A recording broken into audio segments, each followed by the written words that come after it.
Hey everybody, welcome back to Big Hair Gaming. We're back here with another video for Last War. Today we're going to be covering some cheapskate strategies for how to get mythic blueprints. So if you're not familiar with what mythic blueprints are, we'll give a quick little breakdown. So when you're upgrading a weapon, in order to get it from each of these levels from one to the next, you'll need to use these blueprints here at the bottom. There's a couple of ways that you can get those. I'll touch on some of them lightly. But once you get it all the way up to the top, in order to get it to the last stage and have your weapon or your attachable item, because you can do it for other things that aren't the weapon as well.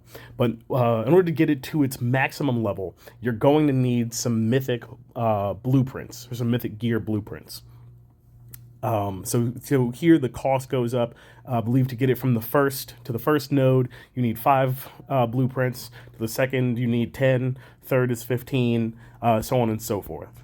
So really quick, just some ways that you can get some regular ones. I believe if you go to a couple of different shops, they're available. Not in the Alliance store, but here in the Honor store, you can get a legendary gear blueprint, and you'll use that to boost yourself up to the final point of when you can use a mythic one. So now, one way that you can get mythic blueprints is they are available in the season store, but given how rare the currency is for this store, and that you do need 10 of them, you need at least 10 for promotion. Given that you do need 10 of them, I don't like to spend them on that because I don't know any other way to get the Dominant Sanctuary, Throne of Blood, or God of Judgment statues. So given that you can only get those through this store, at least for me, where I am in the game, we've just finished Season 1. Those are the only ways that I've seen to get those. I prefer to use that currency probably more for getting those statues rather than the Mythic Blueprints, only because you do need 10, and that's a really big investment here. However, there is another strategy which I call you can do it as you can, of course, you can just pay to win and you can get it. But for people who aren't going to shell out tons and tons and tons of money to play the game and are only willing to spend a couple bucks here and there, the other option is the Ammo Bonanza minigame. So in the Ammo Bonanza minigame, the last reward for clearing 100 levels is 10 mythic blueprints. As far as I understand, this is probably your best avenue to getting mythic blueprints, aside from just being really powerful and getting a bunch of rewards for the season store. This is the best way to get it. So what's the strategy for that? Well, simply it comes down to numbers.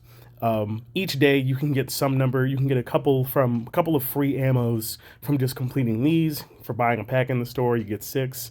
Alliance Donations gives you another 4. Radar Task gives you another 4, and 300 units gives you 4. Now, unlike other events in the game, the ammo that you collect, you do save. So some events like the Snowopoly, the tickets turn into speed ups at the end of the event, so you can't save those for like next year or something like that and try to use them later.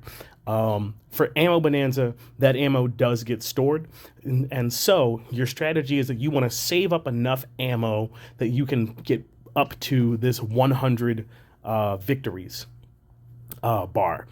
How much ammo is going to be enough? It's hard to say.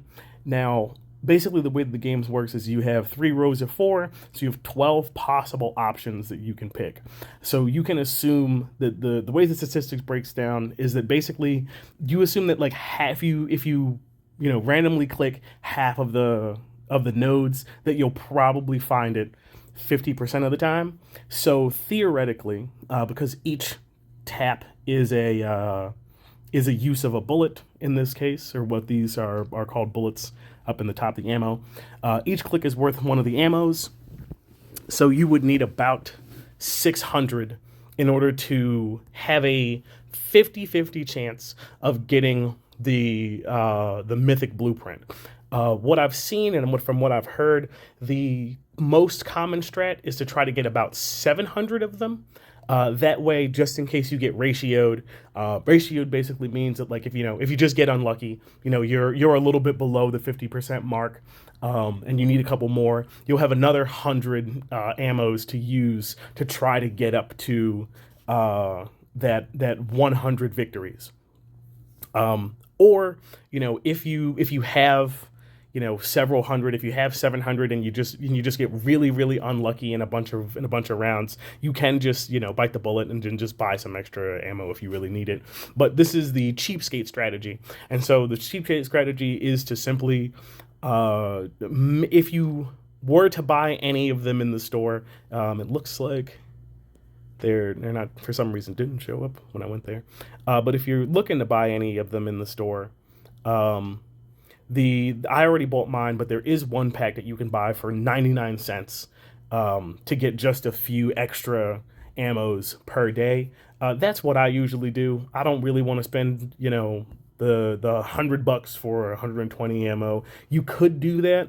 And even then, in order to get up to that 700 mark, you'd need to spend like $600-700, which is kind of way too much for me. Just for this mini game, I do really enjoy the mini game. I like these kind of click and find type games. I find them very very enjoyable. But still, I want to do it. I'm willing to wait the time that it takes to get those mythic blueprints, and also I don't need them right now, so it's totally fine for me to slowly accumulate ammo over time, store it, and then once I have enough, or I'm ready to take that jump, then I can try to push for that 100. And by that point, if I have 600 ammo, 700 ammo, I'm probably willing to drop a couple extra bucks just to ensure that I can get those last few victories if I really need it. Am I going to spend $50 or $100? Probably not. But would I throw $20 at it if I'm already really close? Probably. So that's the strategy for how to get some mythic blueprints. They're really rare. They're kind of expensive to obtain in most other ways. And so I think this is probably the most feasible way that you'll get a reasonable number of blueprints so that you can actually do something with them, as opposed to acquiring them one at a time. Alrighty, that's going to bring a close to this video. If this helped you out, if this was a useful strat, something you haven't heard before, or if it's just you just learned some ideas to help you out in the future, feel free to hit that like button and subscribe. Thanks for watching.